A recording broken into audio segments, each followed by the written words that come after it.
Bueno, buenas tardes a todos. Bienvenidos en este día tan especial. Damos comienzo a una nueva actividad, ¿sí?, de nuestra área de investigación y nuestro museo. Una actividad muy especial, antes comenzamos con los especialistas aquí reunidos, porque nos presenta una ocasión para descontracturar, ¿sí?, para el debate, para plantear el conocimiento histórico no solamente de la charla positiva, sino también desde el punto de vista de la reflexión, ¿sí?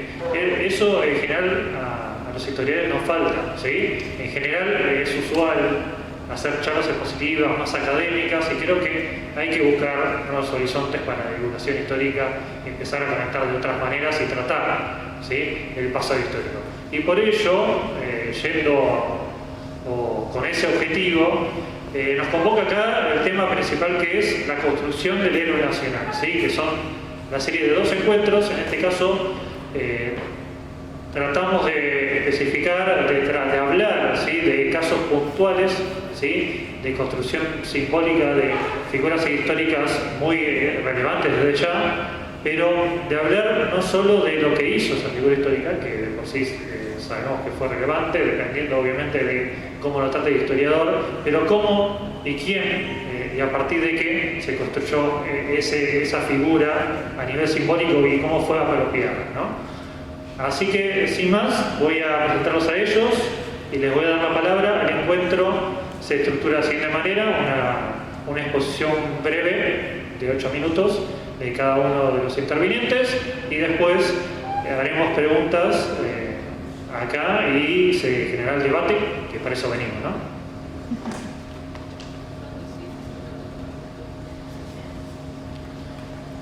Presento primero a Miguel Ángel Martínez. Él es cronista, docente y divulgador cultural especializado en Historia Argentina y Relaciones Internacionales.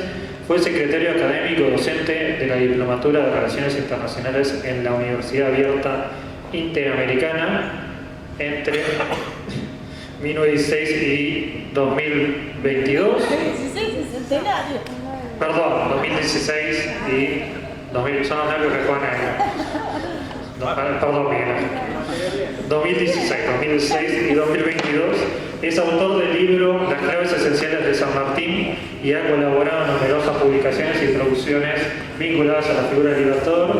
Es miembro honorario de la Academia Latinoamericana de Historia Militar y de la Academia Peruana de Historia Militar. Por tanto, bueno, quiero hablar del caso del patriarca don José de San Martín. Marta Mercedes Poggi es magíster en Historia por la Universidad Nacional de 3 de Febrero, especialista en Educación a Distancia por la Universidad KS, licenciada en Historia por la Universidad Nacional de 3 de Febrero, profesora de Historia por el Instituto Nacional de Profesorado de Joaquín P. González y investigadora, categoría cuarta del programa de incentivos en las asignaturas Planificación Curricular en Historia, Historia Americana y tutora licenciatura en Historia. Por su parte, Gastón Boet es egresado como profesor de Historia en el Instituto Antonio María Sáenz de Lomas de Zamora, Buenos Aires, Argentina, dedicado a la historia de Argentina del siglo XIX, ahondando en la vida y obra del general Urquiza. Es miembro correspondiente de la Academia de Historia del Zulia, Maracaibo, Venezuela, miembro fundador y actual presidente de la Asociación de Amigos del Campamento Calá para la Conservación de la Identidad Terriana y Argentina, miembro del Centro de Estudios de Arqueología y Antropología del Conflicto, y actualmente se desempeña como docente en el nivel medio. Me olvidé decir, aclarar que Marta va a hablar del caso de Manuel Belgrano y, por obvias razones, Gastón de Justo José Urquiza. Por último, me falta Mario Ezequiel Pérez. Él es licenciado en Museología y Gestión del Patrimonio Cultural por la Universidad del Museo Social Argentino y diplomado en Archivos y Gestión Documental por la Universidad Nacional del 3 de Febrero. Actualmente se desempeña como responsable del área de documentación y colecciones del Museo Mitre, dependiente de la Secretaría de Cultura de la Nación. Anteriormente ejerció el cargo del director del Museo Histórico La Campana del municipio de Esteban Echeverría y desarrolló su formación académica en el Museo de Arte Latinoamericano de Buenos Aires, Malva, Buenos Aires Museo Histórico Amancio Alcorta, donde realizó trabajo de documentación, investigación y educación.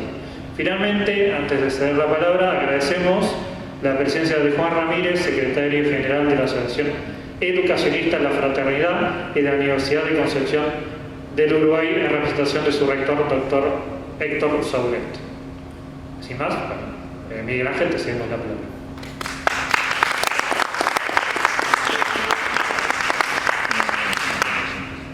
¿Qué tal? Buenas tardes. Gracias a las autoridades de cultura de la Casa Rosada que me permiten compartir con ustedes algunas opiniones o reflexiones sobre lo que damos por entendido que es el padre de la patria, el general José de San Martín. La realidad es que, siempre hablando desde mi punto de vista, la historia, ustedes saben que cada historiador tiene su biblioteca, entonces a veces no coincidimos necesariamente en todo. Bartolomé Mitre, al saberse fundador de una historia de un país que nacía, no pensó exactamente en San Martín como su primer prócer, sino que el que pensó fue Manuel Belgrano. Obviamente reunía los mejores requisitos, tanto académicos, morales, éticos, espirituales, y sobre todo que no había, al morir en 1820, no había tenido el conflicto de las guerras internas entre unitarios y federales, cosa que con San Martín sin duda iba a tener que explicar.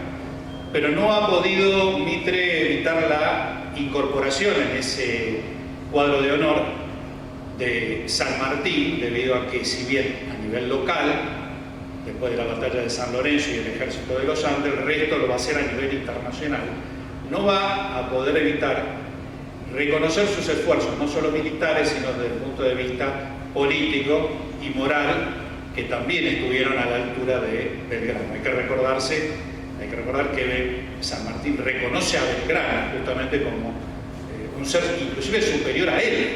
De hecho, hasta tenía un grado militar superior a San Martín, porque era un brigadier general y San Martín era coronel mayor para la época. Después la historia lo va a ascender a todos. Entonces es una persona que se ve la necesidad de reflejar inevitablemente en su libro, en su biografía, a San Martín como uno de los pilares de la nueva nación que estaba surgiendo. No puede dejar de reconocer su comportamiento ético y político a través de fundación de escuelas, a través de la campaña de donaciones que él recibía y que a su vez entregaba para escuelas, viudas, fundación de libros, donaciones de libros. Hay que acordarse que él, cuando viene en la CANI, trae 700 libros. Difícilmente un militar de rango medio, que podía ser el que trae de España, es un grado que cobraba poco, mal y tarde. Sin embargo, él logró hacer una biblioteca de 700 libros como instrumento fundamental para que una sociedad pueda vivir en democracia y en una república, que es lo que siempre deseaba, ser una república. No solo es la primera, sino que va a ser la segunda biblioteca, es la que va a hacer cuando esté en el exilio, después de 1824, hasta que muere, va a armar otra segunda biblioteca tan grande como la primera. Lo curioso es que entre los libros que tenía San Martín, aparte de los militares, de geografía, botánica y de cultura general, la enciclopedia, hasta tenía un libro de quiromancia. Está la foto en internet, en el Museo de Lima, en la Biblioteca de Lima. O sea, me pregunto qué era ese espíritu interno que tenía San Martín que lo obligaba a tratar de descubrir, quizás en la lectura de las manos, cuál sería su destino. O tan solo curiosidad, o sea, era un alma inquieta. Y a diferencia de otros de la época, él se va a elevar por propio esfuerzo. No se olviden que si uno lo compara con Manuel Belgrano, con Pueyrredón, con Bolívar, con Sucre, con O'Higgins, Carrera. Todos tuvieron una educación esmerada en buenos colegios, preparándose para lo que era la alta clase social de su entorno. Pero San Martín es hombre de tropa.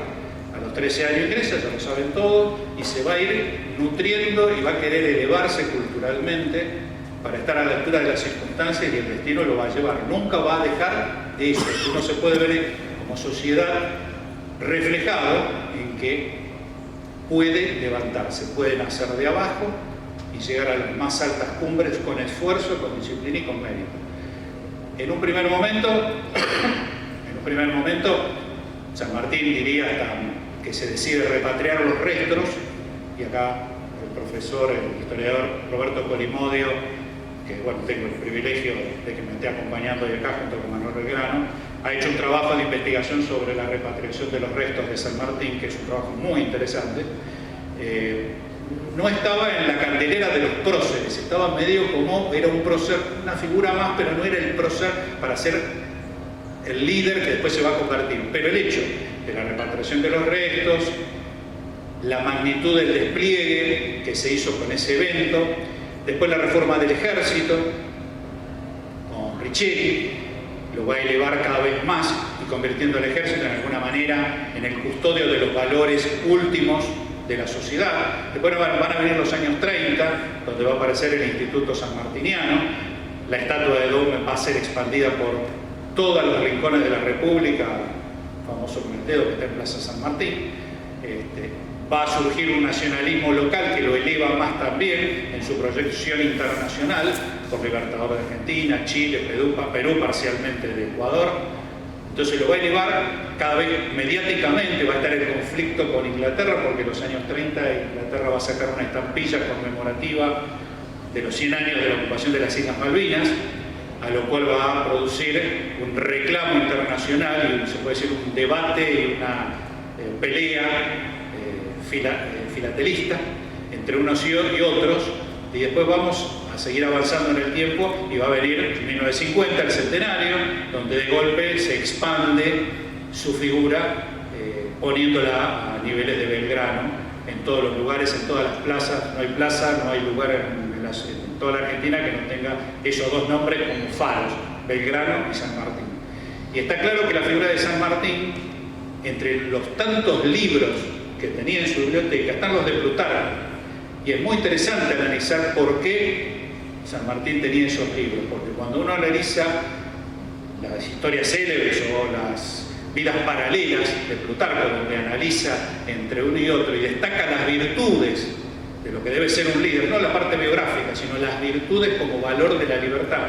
San Martín entonces está llevando a la práctica aquello que Plutarco en sus libros le transmitió a él con sus lecturas. En definitiva, ser un profesional honesto, ejercer el bien común, desempeñarse como líder político y después retirarse a la vida como un ciudadano más, no seguir queriendo estar en el poder de forma permanente. Entonces va a sacar enseñanzas de la austeridad, lo que le dice a Mercedes, entre otros de los 12 ítems que ahora se cumplen 200 años, que siguen tan vigentes como estaban hace 1825. O sea, la ética, la moral, la virtud del que es un líder. Qué raro que los nombres simbólicos que él adopta para la guerra de Zapa, para la guerra de Zapa no se tenía que comunicar con los espías y por lo tanto no va a firmar San Martín porque si no, pobre, estaría fusilado. Entonces tenía que buscar y busca, lo conocían como el americano, Arístides. Entonces cuando uno dice Arístides, ¿por qué eligió un nombre clave secreto como código Arístides? Entonces uno es, bueno, él con Milcíades van a dirigir la batalla del Maratón. Lo que sucede es que Arístides entiende que Milcíades era mejor militar que él y entonces prefiere ponerse en un segundo plano. A lo cual San Martín practica los hechos, porque cuando está en Mendoza y no salían lo suficientemente activas los elementos para el cruce de los Andes, él le va a decir a Pueyrredón: póngale usted a Marcos Balcarce que yo voy como segundo, porque si había sospechas de su funcionamiento o no era, Mario Balcarce había estado ya peleando en Chile, póngalo. Bueno, obviamente no, siguió a cargo de la unidad. O en Chile, cuando no saliera la otra campaña de San Martín brillante, que es la anfibia, que a veces los argentinos no la tomamos en cuenta y nos quedamos solo en Chacabuco y Maipú, pero está la otra gran campaña, el otro gran cruce, que es el anfibio hasta Perú, una campaña absolutamente compleja, que es como un desembarco en Normandía. Y como no salía, le dice: ok, bueno, vaya usted como jefe, yo voy como jefe de Estado Mayor. Y después en Guayaquil, cuando decide ponerse por tercera vez, dice: bueno, Bolívar, usted vaya, tiene mejores recursos, tiene la gente disponible, y entonces yo lo acompaño.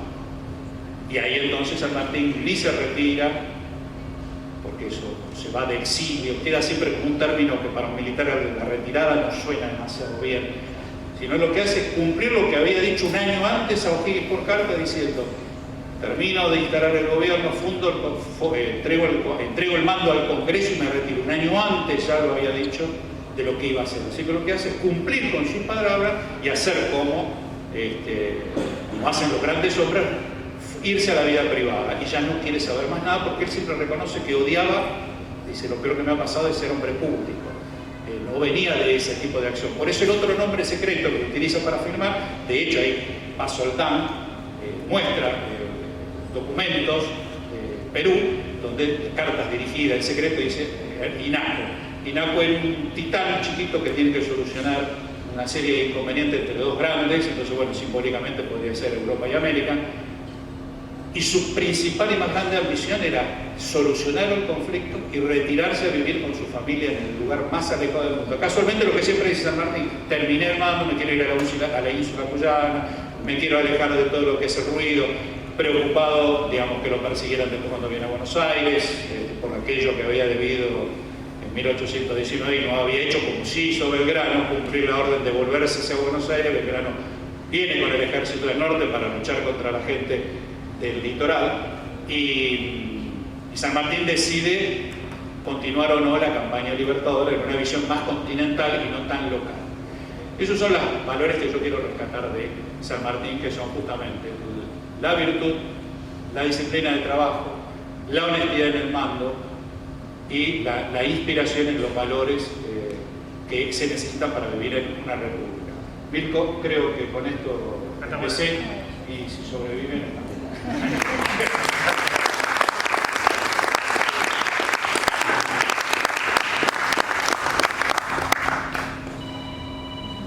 Hola, buenas tardes. Agradezco la invitación, agradezco poder compartir con los colegas y a ustedes que están compartiendo con nosotros. Voy a llegar a Belgrano, que es el tema que voy a trabajar, pero por un camino indirecto que espero tengan paciencia de seguirme. Ya se habló de la obra de Mitre, así que me libero un poco de ese tema, pero no del todo, porque mi investigación fundamentalmente no es sobre Belgrano, sino es sobre los libros escolares utilizados entre 1880 y 1930. Y esos libros escolares que empiezan a utilizarse en el siglo XIX son los que difunden en realidad esa visión de Mitre de la historia argentina. ¿Cuánta gente leyó a Mitre directamente? Pero ¿cuántos alumnos pasaron por las escuelas primarias, especialmente después de la ley 1420 de educación que expandió la matrícula? Y es allí donde yo pongo el foco en la construcción de la nación y en la construcción de los héroes del panteón argentino. La ley 1420 de educación expandió la matrícula y ya se estaban formando profesores y maestros, pero no alcanzan, hay pocos maestros y pocos maestros formados. Entonces, todas esas últimas décadas del siglo XIX, los libros escolares fueron sumamente importantes. ¿Por qué? Porque se suponía que un mal maestro o alguien que no fuera maestro con un buen libro podía dar clase, hasta que hubiera maestros formados. Por esto va a ir cambiando después, cuando ya para 1400, 1904, 1905, se empieza a ver de otra manera, tanto que en todos estos primeros años hay concursos donde se presentan libros de texto y te dicen, este sí, este no, este se puede usar, este no se puede usar. Y acá entro en otro tema. Hay una visión de la historia de Mitre que subyace y que los autores de estos textos ponen en primera plana. Libro aprobado por el general Mitre, eso va a dar validez a los textos. Pero también hay una realidad, y es cantidades ingentes de inmigrantes entran al país. Hay un proyecto de construcción de la nación que abarca un montón de áreas que no vamos a tocar. Museos, también, artes plásticas. Me quedo con la enseñanza y con la historia. Si hay que construir una nación argentinizando a los inmigrantes y ciudadanizando a los argentinos, tenemos que enseñar una historia, tenemos que enseñar nuestra lengua, tenemos que reemplazar a Garibaldi por San Martín y tenemos que enseñar geografía. La historia tiene mucha importancia en una importancia enorme. Y esto vale acá como vale en Francia y el Petit Lavis después de la derrota en la guerra franco-prusiana. Una construcción de la nación que requiere héroes, porque los héroes son los que la guían. Requiere héroes, requiere quienes sigan a esos héroes. Son historias muy fácticas. Realmente estos chiquitos que en primaria manejaban estos libros tenían una serie de datos y de fechas y de nombres. Y dentro de los hechos militares fundamentalmente. Entonces, yo les dije que hacía un camino indirecto y ese es el camino que estoy haciendo. ¿Por qué? Porque estos libros escolares en muchos casos eran los únicos libros que llegaban a la casa. No había otros libros. Y eran libros que además en varios casos decían, para compartir en el hogar.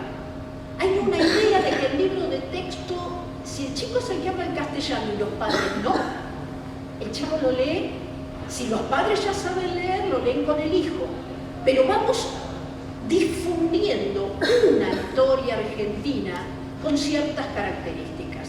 Hay toda una gran polémica, que no nos vamos a meter en eso, entre Mitre y López, pero a nivel enseñanza es la versión de Mitre. Y esa versión de Mitre, y en esto coinciden Mitre y López, plantea: la nación argentina nace con las invasiones inglesas. La historia argentina nace, dice Mitre, con la Revolución de Mayo. Ahí pelean con López, no me interesa en este caso. Entonces, y llegamos a Belgrano. Porque Belgrano es de los pocos nombres propios de los grandes héroes del panteón argentino que se pueden mencionar incluso antes de la Revolución de Mayo. Acá tenemos, cuando yo hablo del libro de texto, hago una pequeña aclaración. Hablo de los libros de enseñanza de la historia, hablo de los libros de lectura, que son magníficos, porque son los que ponen foco en determinados nombres y determinados hechos, porque se considera que en primaria se establece una ligación emotiva entre el alumno que lo lee y la historia nacional. Entonces se refuerzan determinados aspectos. Libros de historia, libros de lectura, anecdotarios, antologías y libros de efemérides. En esos casos más mediados por el maestro en general. Pero volvemos a poner el foco en las batallas y ponemos el foco en los grandes nombres. Yo decía que Belgrano lo podemos mencionar incluso antes de la Revolución de Mayo, porque lo podemos mencionar como partícipe en las invasiones inglesas, tema fundamental, clave. Incluso se le perdona a algunos otros descarriados si en las invasiones inglesas se hicieron las cosas bien. En las invasiones inglesas, en el consulado y obviamente en la Revolución de Mayo. Y Belgrano es particular porque se lo presenta como doctor, se lo presenta como economista, se lo presenta como militar, como diplomático, como funcionario de la primera junta de gobierno. Entonces es sumamente multifacético. Y es un Belgrano, y pasa lo mismo con San Martín, encabezan el panteón. Y ninguno de estos libros concursados y aprobados en los concursos presenta un planteo diferente con respecto a Belgrano. En estos libros, texto e imágenes contribuyen a formar un patrimonio memorístico, un patrimonio compartido por sucesivas generaciones, textos e imágenes. Cuando digo sucesivas generaciones, tomo un ejemplo solito. La influencia de Mitre va cediendo a principios del siglo XX y para 1910 la nueva escuela histórica es la que impone otras pautas, pero modifica la historia colonial. No va a tocar a Belgrano, no va a tocar la Revolución de Mayo ni las invasiones inglesas. Y Rómulo Cavia, que es uno de los representantes de la nueva escuela histórica, deja sentado en su historia de la historiografía que tanto él como su papá leyeron con el libro de Juana Manso, la historia argentina. Libro que es elogiado en todos los concursos que participa, en los que vence. Vuelvo a Belgrano, imagen y texto. Es la casa natal, que ya no existe, es Belgrano un retrato individual o grupal. Los del siglo XIX en general son en blanco y negro, con mucho retrato, después empieza a aparecer más color y más imágenes. Es el Belgrano de las grandes victorias de Salta y Tucumán. Es el Belgrano diplomático. Es fundamentalmente Belgrano el creador de la bandera. Ese es indisoluble de su persona, porteño con P mayúscula en el caso de Juana Manso, que señala que el general es porteño con una P mayúscula, y es uno de los pocos casos en que sus últimas palabras o su imagen en su lecho de muerte están presentes en estos libros. Listo, corto. Entonces, imagen y texto, Belgrano y San Martín son indiscutibles en este proceso de formación de una memoria argentina. Perdón. No.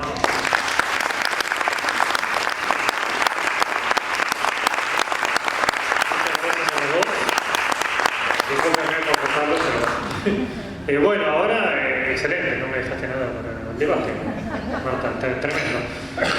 Bueno, ahora como vemos, es como que se van linkeando, ¿no? Se van cruzando los temas y la que tiene de ganar aparentemente es Mitre, y a Mitre, no Mitre exactamente, pero le cedo la palabra ahora a Mario Ezequiel Pérez. Bueno, antes de comenzar, a mí me toca hablar de Mitre, que no hizo Mitre. Fue héroe y también fue constructor de héroes. Y yo voy a hablar un poco de eso, no tanto como historiador, yo no soy historiador, yo soy museólogo, entonces yo voy a hablar más desde el lado de la construcción de héroe, de la imagen, cómo se construyeron los héroes nacionales. En el 19, donde había que imponer esta imagen del héroe nacional, esto fue en común en todos los estados en Latinoamérica. ¿Sí? Todos los estados nacionales empezaron a instaurar hechos, personajes significativos para de esa manera construir identidad. La nación tenía que hacerse presente a través de imágenes, ya sea en la prensa, en los libros, en el arte y en el bronce. Había que presentar a los ciudadanos una galería, un panteón de héroes nacionales dignos de imitar por sus virtudes. Y en el caso argentino, bueno, Bartolomé Mitre va a ser el representante de este proceso, porque su labor en la construcción de la identidad nacional no solamente estuvo enfocada, no solamente se limitó a la escritura de la historia, sino que el propio Mitre incursionó, por ejemplo, él entendía que las representaciones simbólicas, como los monumentos, podían servir a este fin de consolidar la identidad nacional. Hay un hecho muy importante que es la caída de Rosas tras Caseros. Buenos Aires cambia, Buenos Aires renace, la ciudad que había sido azotada por la mazorca ahora es la Atenas del Plata, y Mitre funda el Instituto Histórico y Geográfico, una institución que él decía que iba a servir para comprender sobre temas que por ahí la Argentina, los ciudadanos desconocían, la historia, la geografía, la estadística, herramientas que él definía que iban a servir, todos esos conocimientos para la construcción de la nación y para darnos grandes bienes morales. Él decía, la santa hermandad de las ciencias y las letras, que identifica a todos en un mismo pensamiento, corrige las divisiones sociales, promueve la saludable agitación de las ideas y salva a los pueblos de perturbaciones peligrosas. Entonces él, siguiendo esta idea, unos años después, en 1857, presenta esta galería de celebridades, conjunto de un grupo de personalidades, que van a escribir sobre los personajes más ilustres del Río de la Plata. San Martín, Belgrano, Lavalle, Moreno. A Mitre le toca la tarea de escribir la vida de Belgrano. Él empieza a escribir la historia de Belgrano. Y en esa introducción, él sostenía lo siguiente, es evidente que leyó los libros de Plutarco también Mitre, porque decía que si existiese entre nosotros un Plutarco, encontraría en nuestra historia todos los elementos necesarios para escribir un libro de hombres notables, vaciados en el molde de los héroes y los sabios de la antigüedad. La gloria de esos hombres, la gloria de estas personalidades, era la herencia del pueblo argentino y era necesario colocarlos en pedestales para que la juventud tuviera modelos de imitar, dignos de veneración. Todo debe recordarse y nada debe olvidarse. Los hombres más puros son los más responsables de sus acciones, y los que honran su memoria no deben declinar cobardemente la responsabilidad de sus errores.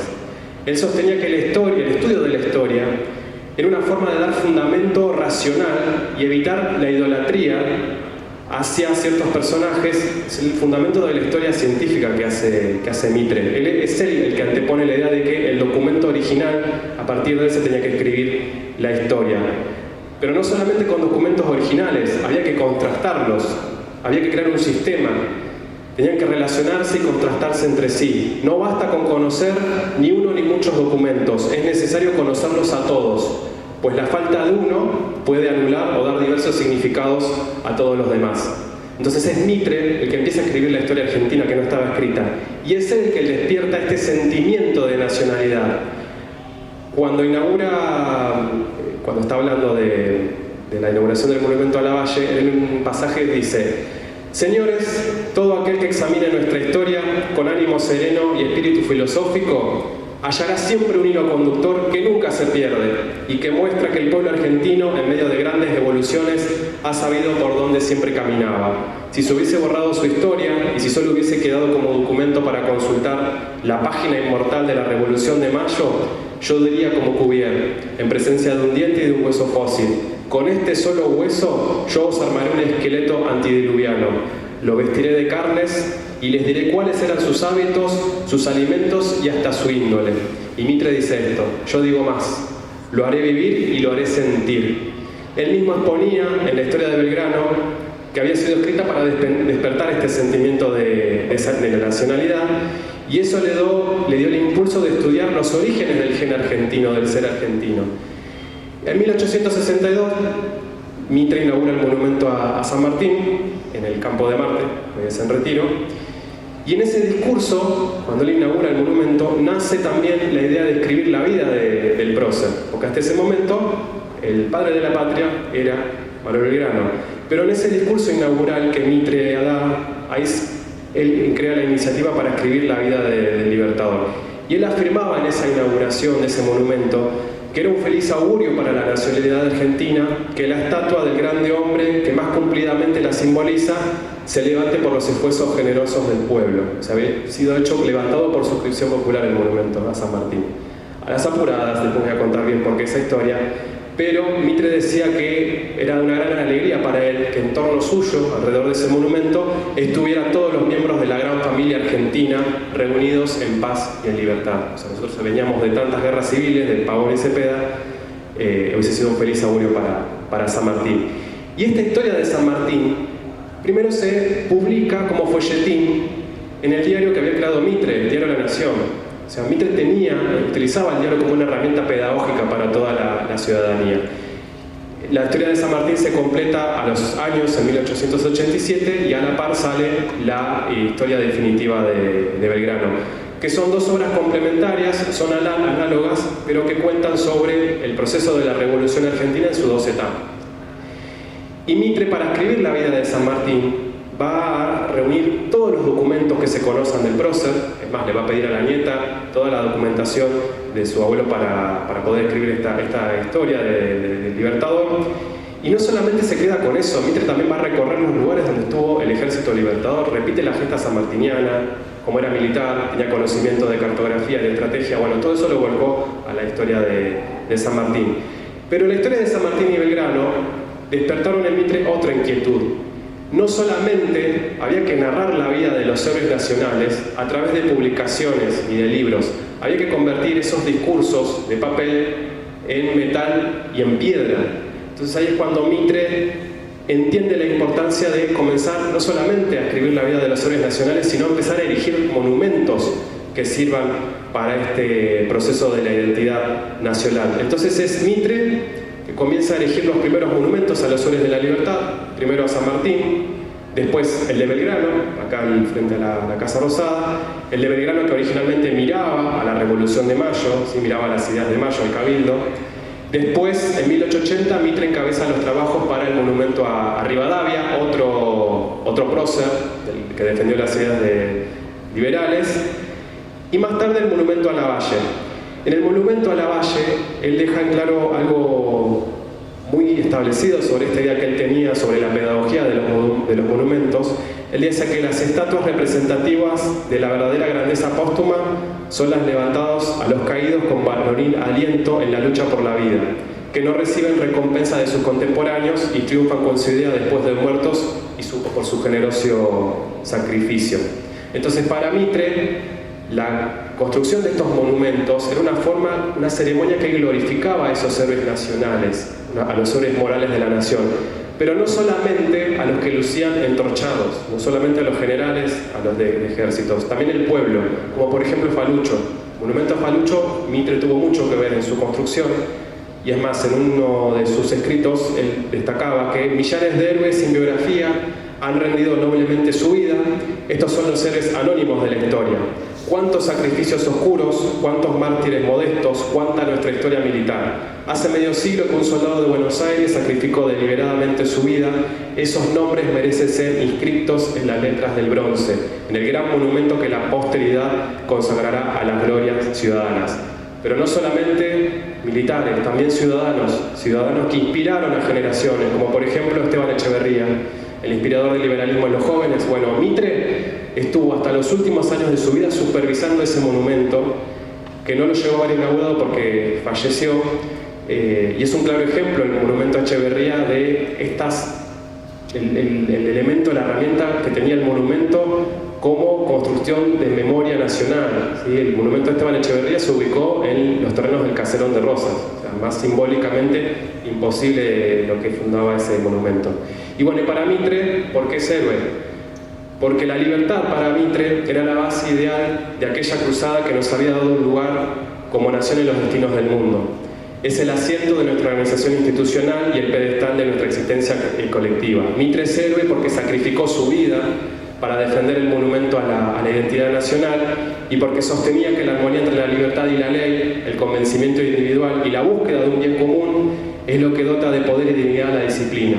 Él decía: entonces la disciplina eleva al hombre lejos de abatirlo, lo ennoblece en vez de envilecerlo. Cuán espectáculo más hermoso que el hombre que obedece guiado por su propia voluntad, su convencimiento y el libre ejercicio de su razón. Como el héroe Ulises, que intenta volver para recuperar su hogar y su identidad, Mitre siempre estuvo exiliado por sus ideas de libertad y república, sacrificó su carrera y su vida para volver a su patria, siempre fue valiente frente a la muerte y herido en combate, su cicatriz, como la del héroe Ulises, se volvió un símbolo de su coraje, que ocultó debajo de su místico chambergo. Derrotado y siempre puesto preso, siempre retorna victorioso Mitre, portando su componedor como la lanza de Aquiles contra el mal que siempre combatió, que fue la ignorancia. Y su apoteosis, como cualquier héroe, se dio a los 80 años y el pueblo salió en su aclamación. Mitre también fue el traductor del Dante, y su viaje culmina, como el Dante, ascendiendo al lugar donde las almas defendieron la libertad. Y como le cantó Carlos Gardel una vez: en mi alma ha nacido un anhelo, en su vuelo lo cubre cual buitre, que cantara Bartolomé Mitre, hijo heroico de esta gran nación. Muchas gracias.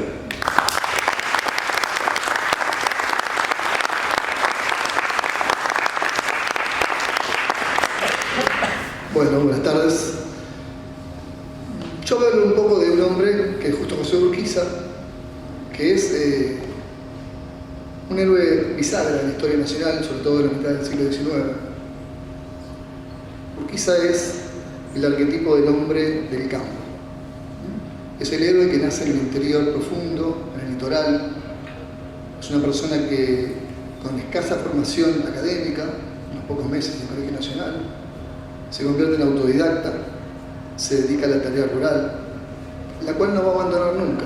Urquiza es una persona que profundamente va a respetar y va a vivir permanentemente en la estancia. Y va a tener una particularidad.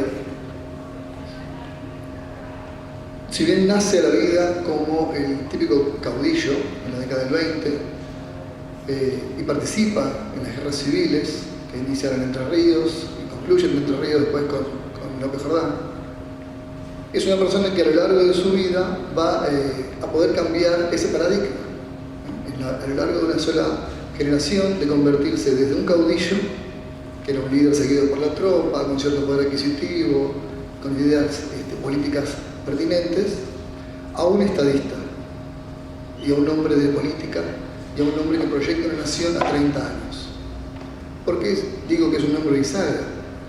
Porque Urquiza, a través de su gobernación en Entre Ríos, a partir de 1840 él va a ser gobernador cuando la Valle invada Entre Ríos y sea destituido y reemplazado, y Urquiza a partir de ese momento tome la gobernación, va a ser gobernador entre 1841 y hasta 1870 en su asesinato.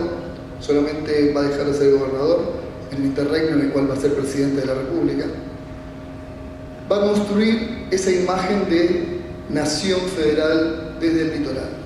El litoral era el único espacio geográfico de las Provincias Unidas que podía llevar adelante ese proyecto por una cuestión económica, sobre todo por la ganadería, que además allá de Buenos Aires, el litoral era la única región de las provincias que tenía también esa capacidad ganadera, que era la riqueza de la época.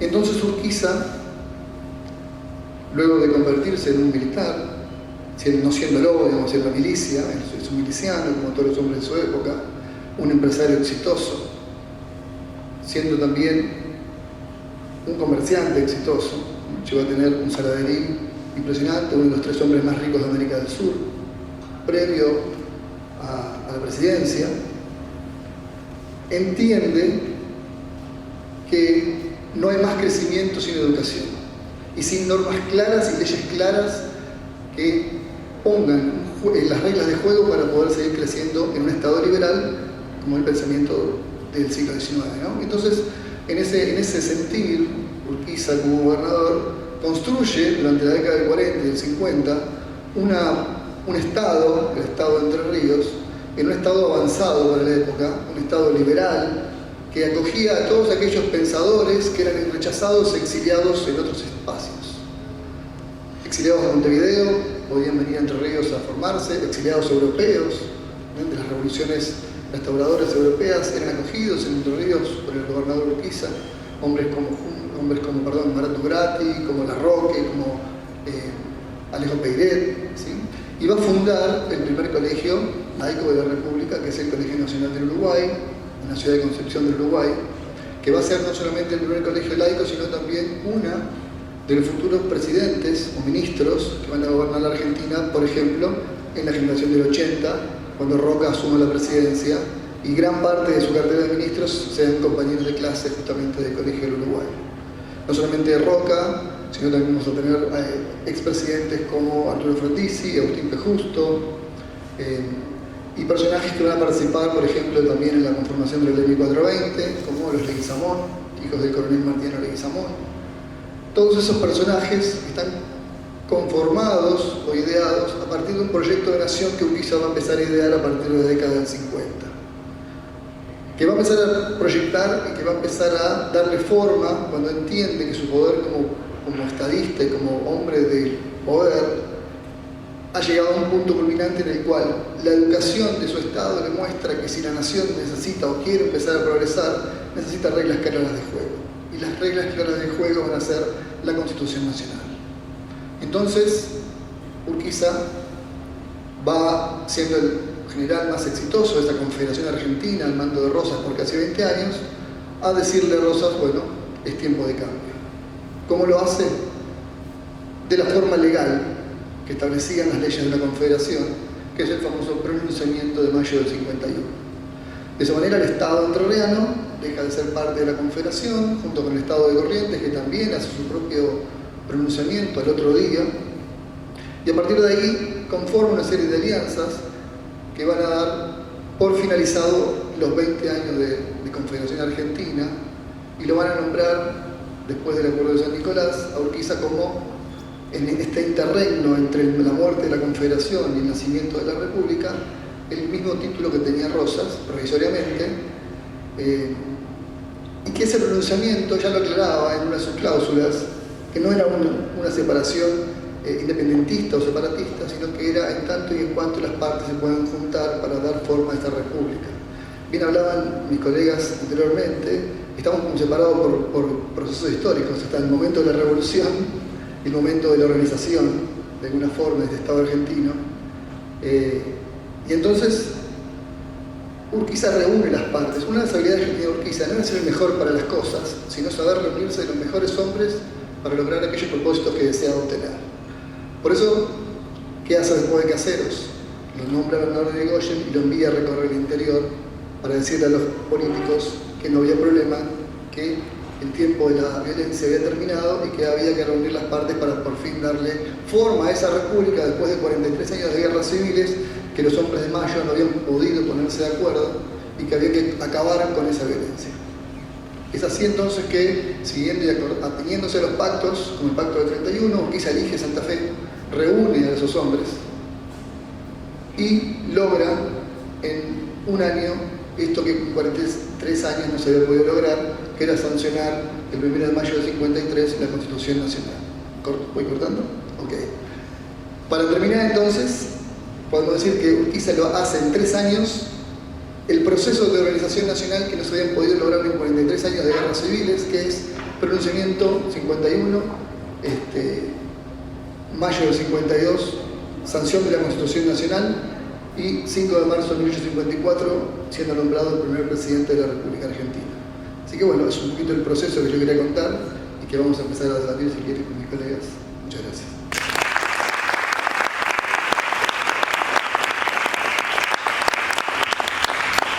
Bueno, muchas gracias a todos, excelente, gracias por respetar los tiempos. Claro todo. Ahora bien, ahora empezamos el debate. ¿Sí? Entre que no te me vayas, no, usa que es San Martín, escúchame. Estás un poquito favorecido. Y eso voy, sí, es un poquito, ¿no? Estas figuras están vinculadas entre sí, más allá de lo que dice Gastón, que son dos tiempos bien marcados, en casualidad que los ordenamos así. Pero bueno, todos comparten esta cuestión de la configuración simbólica del héroe nacional, este héroe nacional que reúne ciertas virtudes cívicas que se quieren inculcar en la nación. Es casualidad, como decía Marta, que emergen en la mayoría de los casos como a partir de la ley 1420, del proceso de institucionalización del poder político de Julio Argentino Roca. Hubiera dicho Roca, era más fácil, pero bueno. Pero comparten un montón de dispositivos que permitieron difundirlos. No solo Bartolomé Mitre se vinculó con San Martín a partir de letras y con Manuel Belgrano, sino la filatelia y la educación, ¿sí? Ahora bien, ¿sí? Es indudable que entre estos personajes se trató más a unos que a otros, ¿sí? O se destacó a unos más que a otros, por ejemplo San Martín, Belgrano, y en contraprestación como figuras autónomas Mitre, como que el razonamiento lo hago yo por lo menos, es como que quedó un poquito tapado por su construcción historiográfica, su labor erudita. Y acá, que hemos hablado un montón, sí, al respecto con Gastón, que Urquiza, bueno, también está un poquito mucho, y es una pregunta, no te me enojes, vinculada con Entre Ríos. Vos justamente mencionaste mucho Entre Ríos en primera instancia, pero también se lo destaca como una figura muy importante a nivel nacional, sobre todo en la Constitución de 1853. Entonces, mi pregunta es, para quien la quiera tomar, ¿a qué se debe en este caso de San Martín y Belgrano?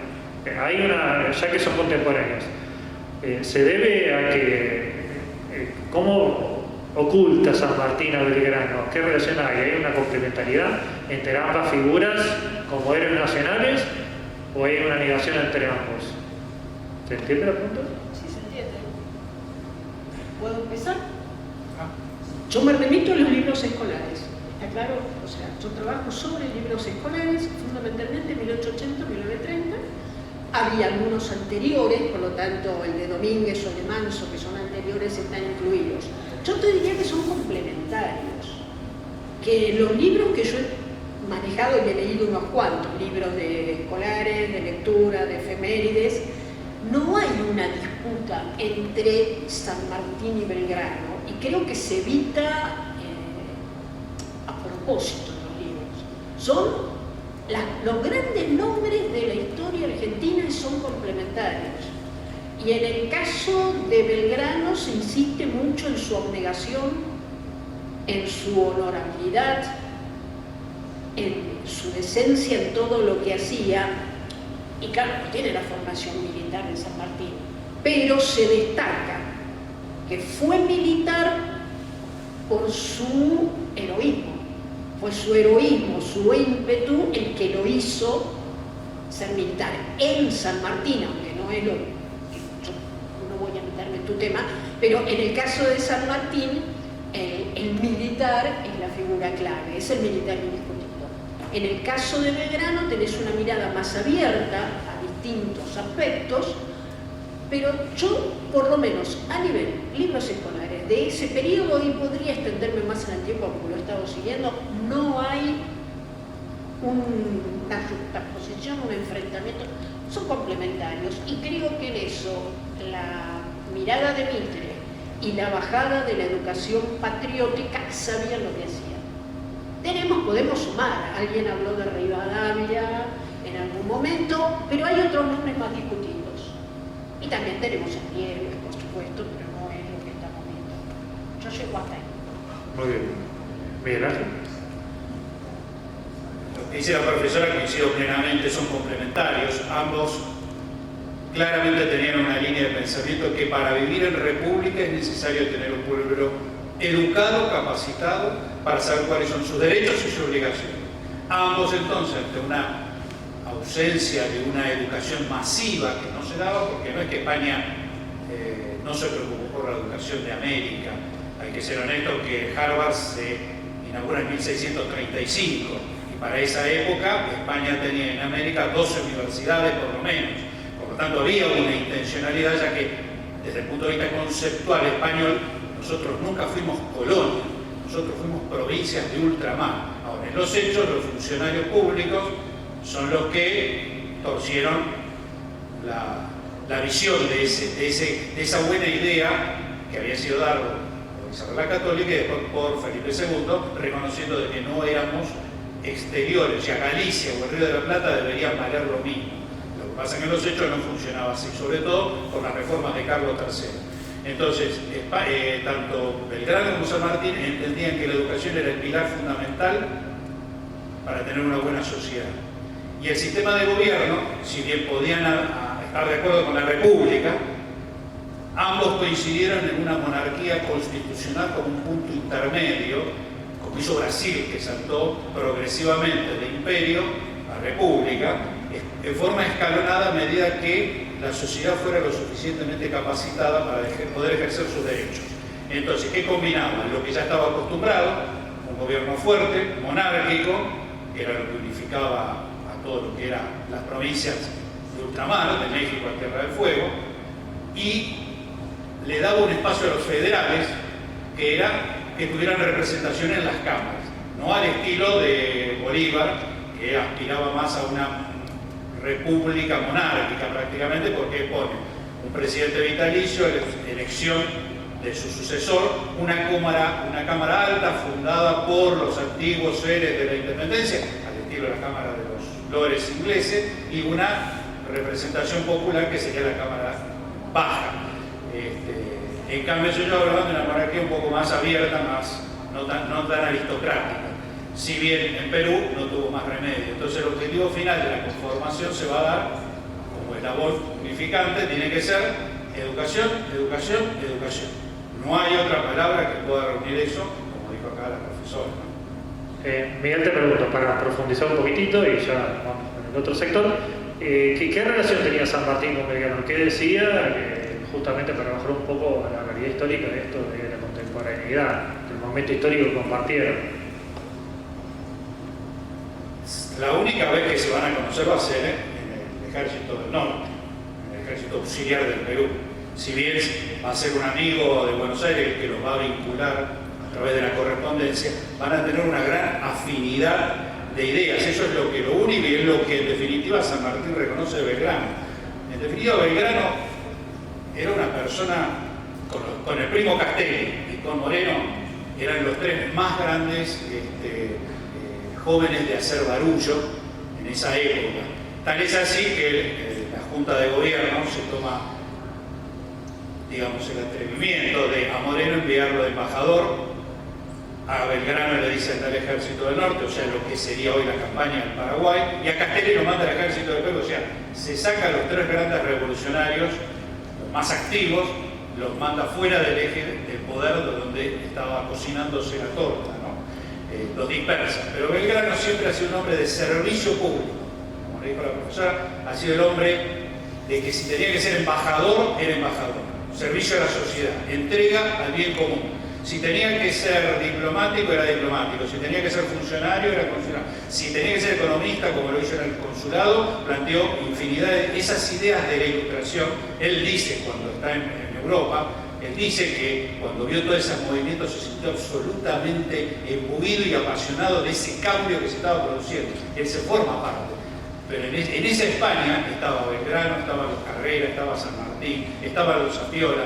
O sea, todos van a vivir ese cambio intelectual que va a ser la Revolución Francesa, pero que también tiene su influencia en la Revolución Norteamericana. 1776 es un momento quiebre también, porque de golpe hay 12.000 soldados españoles luchando al lado de Washington.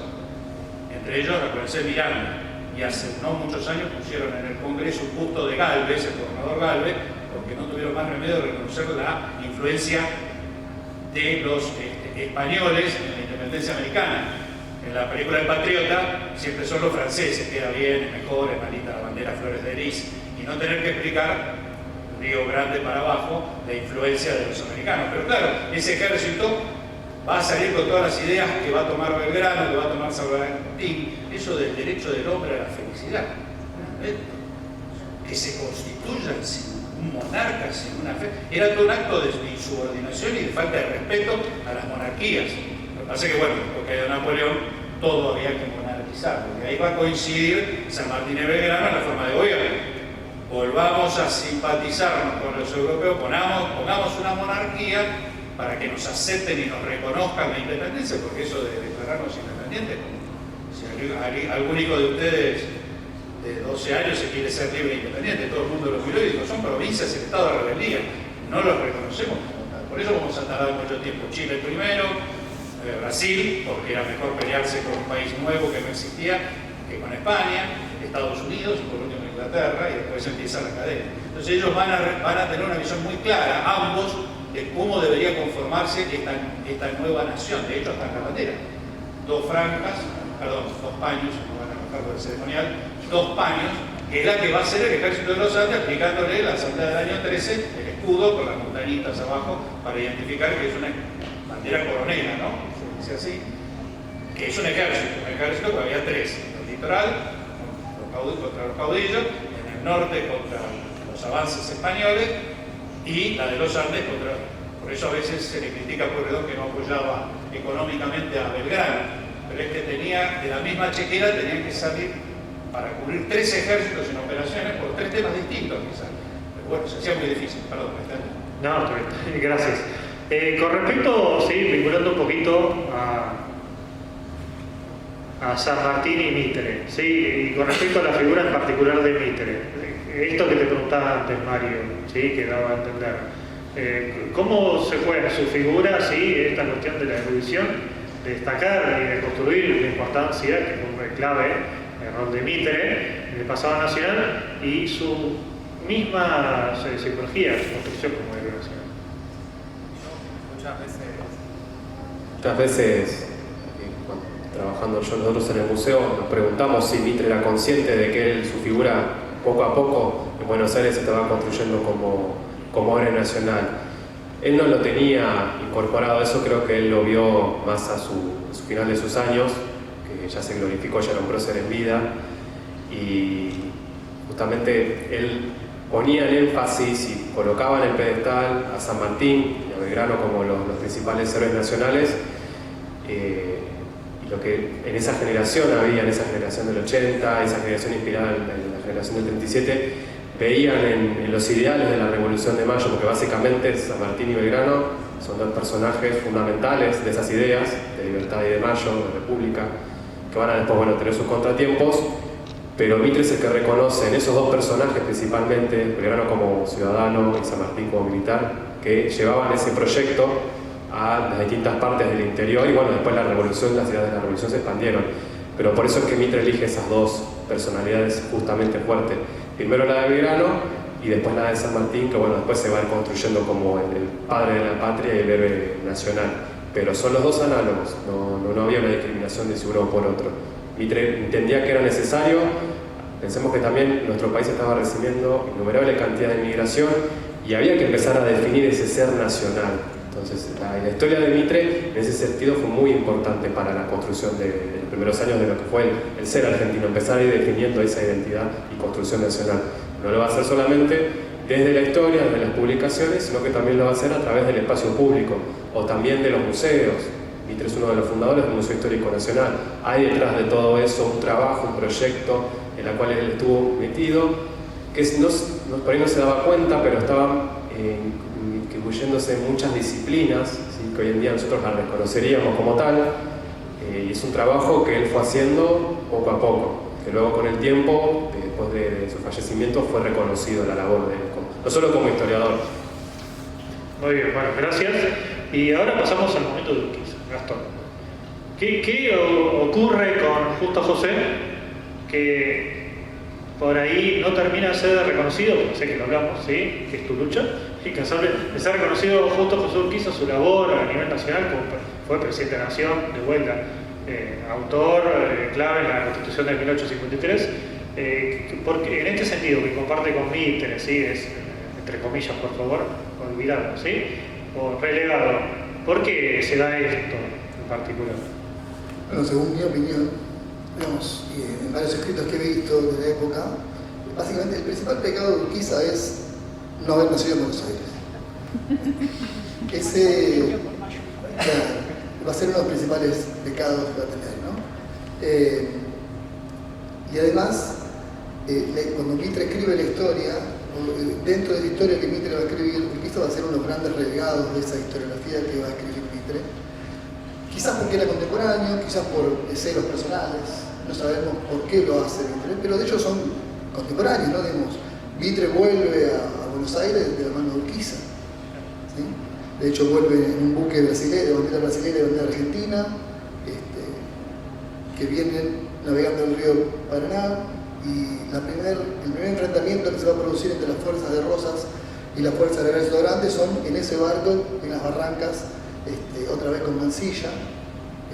Y luego, una vez que llega a Buenos Aires, Mitre va a empezar a ser parte de la política de Buenos Aires, ¿no? Y va a haber siempre un encono, digamos. Yo no creo que sean enemigos, pero sí se han chicaneado mucho a lo largo de la historia entre ellos dos, ¿no? Han tenido innumerables cartas, se han escrito un montón. Pero Mitre en el fondo, cuando él le pide no te presentes de vuelta para presidente, escribe, después apoya a Sarmiento, ¿no? En la presidencia, digamos, yo creo que la historiografía de Buenos Aires en algún punto no le perdonó nunca a Urquiza que les haya arrebatado un privilegio que era, a su entender, el destino manifiesto de ser ellos los que dieran forma a la República y no un gaucho del interior. Ese es el concepto por el que había. Todo lo que era interior era gaucho. Y entonces no era un intelectual Urquiza. Era un tipo muy intuitivo, muy astuto, pero no era un tipo de formación académica, no era un Belgrano, no era así, ni siquiera era un Mitre, Mitre era un tipo mucho más formado. Pero nunca fueron enemigos, digamos. Vos tenés después esos acuerdos de San José de Flores. Ya muerto Urquiza, Mitre reconoce y le dice, lo llama a Urquiza el Washington de la América del Sur. Digamos, hay un reconocimiento, ¿no? Inclusive Sarmiento habla bien de Urquiza después. Digamos, a pesar de que desde Buenos Aires se lo combatió mucho, siendo contemporáneos, hay después un reconocimiento, porque además Urquiza nunca vio a Buenos Aires como el enemigo a vencer, sino el hermano a convencer. Digamos, por eso en el 52 funda el Club de Progreso, es parte de la fundación del Club de Progreso ahí acá en Buenos Aires, y siempre tuvo intereses económicos, tuvo familia, digamos. Yo creo que se lo desaparece. Después cuando surge el revisionismo, que por ahí en esencia el revisionismo toma como modelo a Rosas, convierte a Urquiza en enemigo. Porque, digamos, ¿quién venció a Rosas? Urquiza. Entonces Urquiza es un traidor que hay que desaparecer de ese. Entonces, entre ambas corrientes historiográficas, Urquiza queda atrapado de alguna manera. Y esa es para mi visión, ¿por qué desaparece? ¿No? Porque, digamos, tiene muchos méritos para hacer la historia, ¿no? Es el padre de la Constitución Nacional, el primer presidente de la República, el tipo que unifica finalmente el territorio, y sin embargo, ni siquiera tiene días para recordarlo. Claro, bueno, eso, gracias, Gastón. Eso, claro, bueno, obviamente pesa mucho la historiográfica que se realiza, de las decisiones gubernamentales, de que se pondera, qué figuras se pondera y qué no. Ahora bien, yo me preguntaba justamente al armar esta charla, ¿sí? Que todos, más allá de la distancia temporal, obviamente, de que San Martín y Belgrano compartieron más, fueron contemporáneos, y Mitre, Urquiza también, todos comparten el rol como militares, ¿sí? Entonces yo me pregunto, bueno, ¿qué pesa en este caso? Obviamente, ¿sí? Entendiendo lógicamente el aporte que hizo cada uno, San Martín, Belgrano, Urquiza y Mitre fueron todos clave, pero pesa mucho la militarización, esto de definición de la militarización de la historia, ¿sí? La construcción del pasado nacional y el peso que se da lo militar en eso, y que también suma mucho lo que son las grandes gestas, o lo que se interpreta como grandes gestas. Porque en el caso de Urquiza, la Constitución se relega, no se lo tiene tanto en cuenta, y San Martín con la gesta latinoamericana se reivindica mucho más, ¿sí? Con respecto a las guerras de la independencia. ¿A qué se debe? Se debe esto, la imperiosa necesidad de destacar la efeméride como construcción del pasado nacional y destacar lo militar u otras cosas, ¿sí? Porque también hay un debate posterior con la nueva escuela histórica versus la historiografía mitrista. ¿A qué se debe estas cuestiones? Yo opino, cortito, que somos jóvenes como nación democrática, ¿sí? Entonces seguimos pensando siempre en el hombre fuerte que nos va a salvar. Entonces prevalece el hombre por la institución. No tenemos el President Day, no tenemos un día que recuerde a esa presidencia, donde nace la vida política de un país democrático. No tenemos el día del 1 de mayo, la sanción de la Constitución Nacional queda relegada por el Día del Trabajador, ¿sí? Y sí recuperamos, reivindicamos figuras fuertes. La sociedad argentina, creo que hasta hoy somos en ese tema inocentes o niños, seguimos pensando que el presidente tal o cual nos va a salvar, y no una institución que nos va a construir. Y si el presidente falla, es culpa del presidente nuestro, somos irresponsables. Todavía somos, en ese sentido, me parece, jóvenes como nación democrática, y no nos asumimos como pueblo con responsabilidades, sino que se las relegamos a papá que nos venga a cuidar. Y por eso creo que la figura de los personajes es tan importante todavía, en mi opinión. Si yo reviso densidad de texto, es decir, si yo reviso en cada libro cuántas páginas están dedicadas a qué temas, van saltando algunas características. Y en estos libros en particular, la mayor densidad de texto está en las invasiones inglesas. Y se plantean como algo indiscutible. Se luchó contra un enemigo agresor externo, la potencia mayor que había, y se la venció. Si sigo con la densidad de texto, viene la Revolución de Mayo. El 9 de julio no tiene la misma densidad de texto que la Revolución de Mayo ni las invasiones inglesas. A mí, y esto es una interpretación subjetiva de haber leído muchos de estos libros, se necesitaba para construir la nación bases muy sólidas. En una élite que desconfiaba de la población local y que quería inmigrantes, pero que un buen día se vio invadida por inmigrantes que además no eran los que querían. Entonces, necesitamos bases sólidas. Bases sólidas son las invasiones inglesas, la Revolución de Mayo, San Martín, Belgrano, son indiscutibles. Ya cuando me meto con el 9 de julio empiezo a tener problemas. Y entramos en algo que vos mencionaste, que es el interior y Buenos Aires. Los que han estudiado en Argentina, primaria y secundaria, piensen si estudiaron historia de Argentina o si en general estudiaron la historia de Buenos Aires trasladada como historia nacional. En muchos casos, sobre todo en los libros estos que yo he estudiado, es la historia de Buenos Aires transformada en historia nacional, salvo Clemente Larraín, que intercala con algunos temas de las provincias, si no es una historia centrada en Buenos Aires. Entonces yo pongo bases sólidas. Las invasiones inglesas no se discuten, la Revolución de Mayo fue gloriosa e cruenta. Habría que preguntarle a Liniers si sangró o no sangró, porque realmente decir que fue cruenta, lo dice Mitre, pido disculpas. Los libros lo repiten y uno dice, ¿por qué me ponen después una imagen del fusilamiento de Liniers? Con anticoagulantes, no creo. ¿Viste? Bueno, entonces, había como una necesidad de establecer algo que no tuviera matices grises. Ya el 9 de julio lo tiene. Entonces, Urquiza, ¿qué tiene a favor? El malo de la historia que arrasa es Rosas. Rosas es dictadura, Rosas es esto, Rosas... Entonces, Urquiza tiene eso a favor. Como tienen muchos que se opusieron a Rosas, que el mérito que tienen es haberse opuesto a Rosas. Pero todo lo que trae el problema no es una base sólida para construir la nación.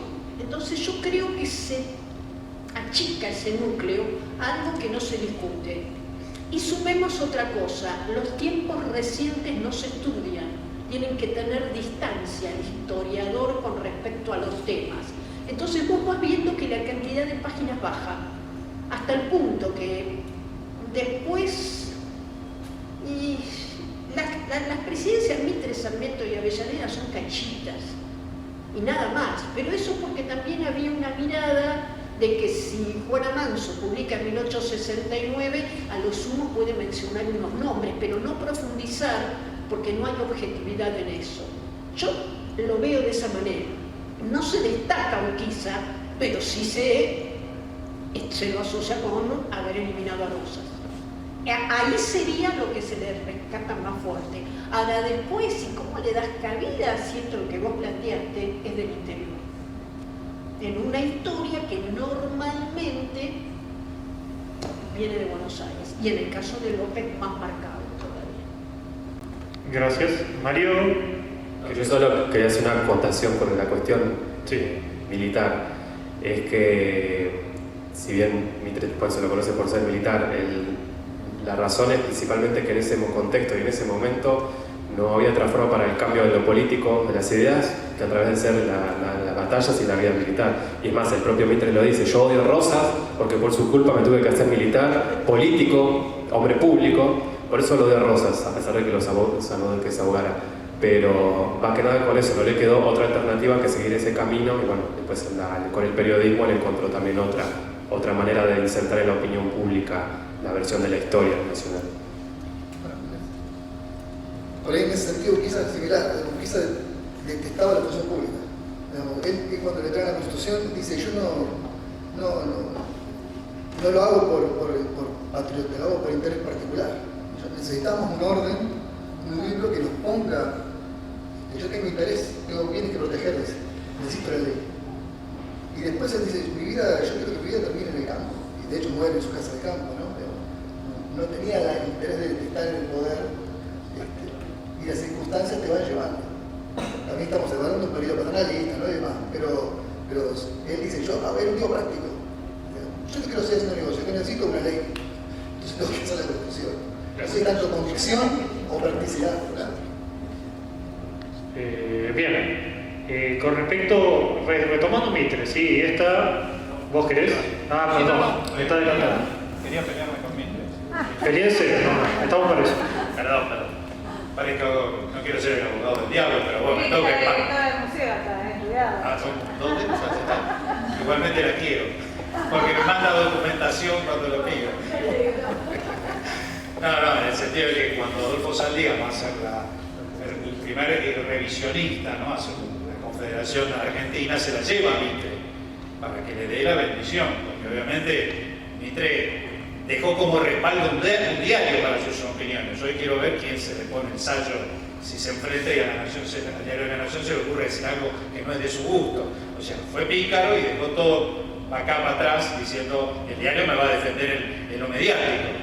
Y le dice a Adolfo Saldías: hay ciertas cosas que no compartía con lo que dice el libro de la Confederación Argentina, y si hay cosas que mejor no habría que meterse y habría que dejarlas pasar de lado. O sea, todo estaba en función de la línea de Estado, nación que querían ellos imponer. La generación del 80, sin duda, es, bueno, desde mi punto de vista, una gran generación, no solo porque le dio un orden con Roca, sino que va a tomar medidas que son contra su propia generación, que van a rebotar 30 años después, porque hasta ahora podían consensuar entre una mesa chica quién iba a ser el presidente, sube vos, sube Belgrano, sube Colimodio, me toca a mí repartiendo, y de golpe le estaban preparando una educación que va a terminar en la 1420, una preparación del individuo, ocupar espacio, aparición de partidos políticos e institucionales, cosa que antes no estaba muy claro,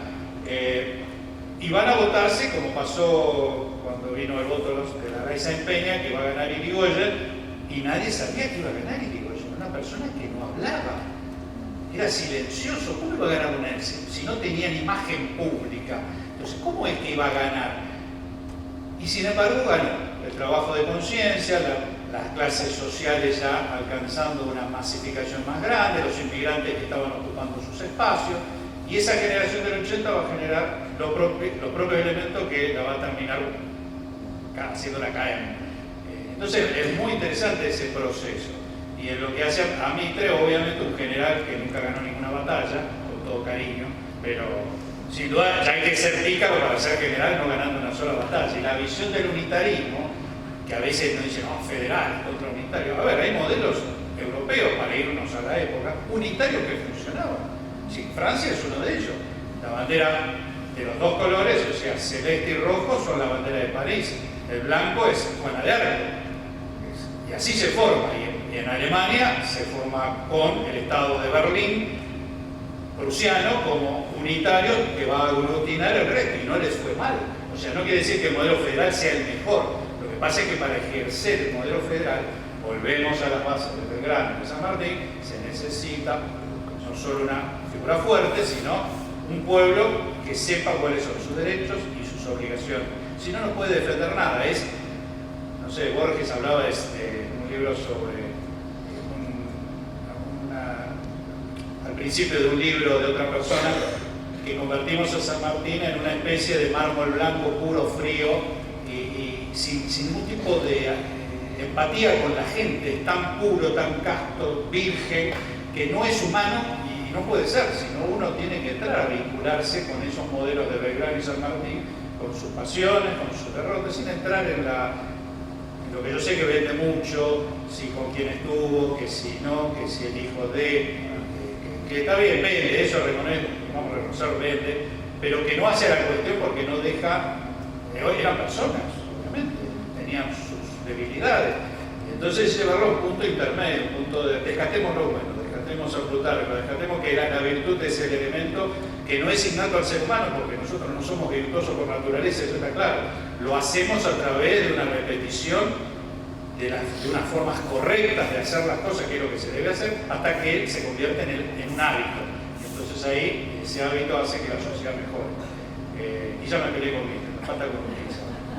Bueno, entonces para cerrar, ya que tenemos que estar cerrando, ya nos pasamos de tiempo, María, ¿querés responder? ¿Hay derecho a réplica? Bueno, lo dejamos. Lo único que sí le gustaba que le dijeran el general, porque no le gustaba hacer militar. Está bien, la dejó picando ahí, bien, muy bien. Bueno, nada, estuvo muy bueno el encuentro, les quiero agradecer a los cuatro, es un desafío, ¿sí? Coordinar, que puedan venir cuatro especialistas como ustedes, que con su agenda propia, ¿sí? Con sus compromisos personales, así que les agradezco personalmente, también en nombre de la directora que está allá atrás, y de parte también, ya que estamos, de la coordinadora Florencia Bartolomé. Bueno, nada, agradecerles, me hubiera encantado estar horas y horas debatiendo, saben que yo hablo hasta por los codos y sobre todo lo que es historia, así que no va a faltar oportunidad y bueno, de vuelta, muchas gracias a los cuatro.